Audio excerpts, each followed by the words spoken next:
Aujourd'hui, pas de dopamine en excès et rythme effréné au rendez-vous, car aujourd'hui, je viens à vous pour vous parler d'un film qui, à travers ses modestes 90 minutes, nous laisse place à des plans statiques de plus de 6 minutes. C'est probablement cela qui m'a laissé une impression durable. 7% du long métrage réservé à la même scène, à la même action. Des scènes étirées à l'excès, mêlées à des séquences impétueuses, A Ghost Story m'a fait prendre conscience du temps qui se décompte.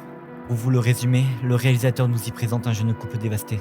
Le mari finit par se faire tuer dans le pare-brise de sa monture mécanique. Si fort sera le choc que la femme se fera briser par ce bloc.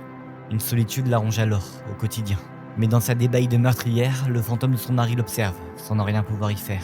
Tous les jours, toutes les heures, toutes les minutes. Jamais notre couple n'a été à la fois si uni dans la complicité et si distant dans l'âme. Et en voici les deux pires craintes de la vie.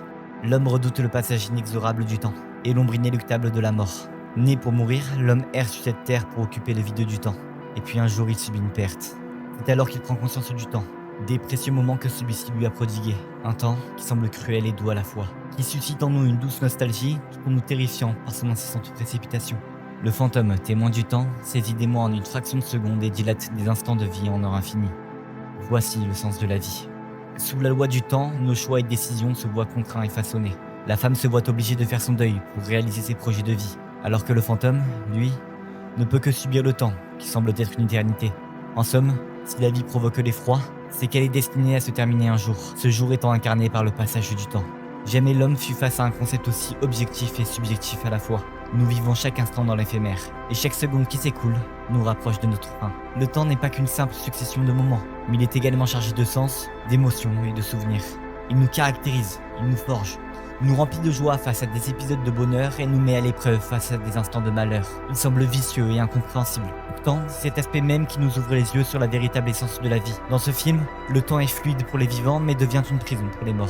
Comme un père trop dur qui ne montre aucune marque de tendresse, mais sans qui on ne serait pas le même sans sa sagesse. La vie consiste donc à savoir apprécier le moment présent, tout en se préparant pour l'avenir, sans oublier notre passé. Le temps nous entraîne à accomplir nos rêves. Il nous fait prendre plaisir et goût à la vie. Dans une société moderne où l'efficacité et la vitesse semblent régner, n'oubliez pas que le temps est quantifiable, mais que la durée de vie est qualitative. Alors vivez, et vivez pour vivre.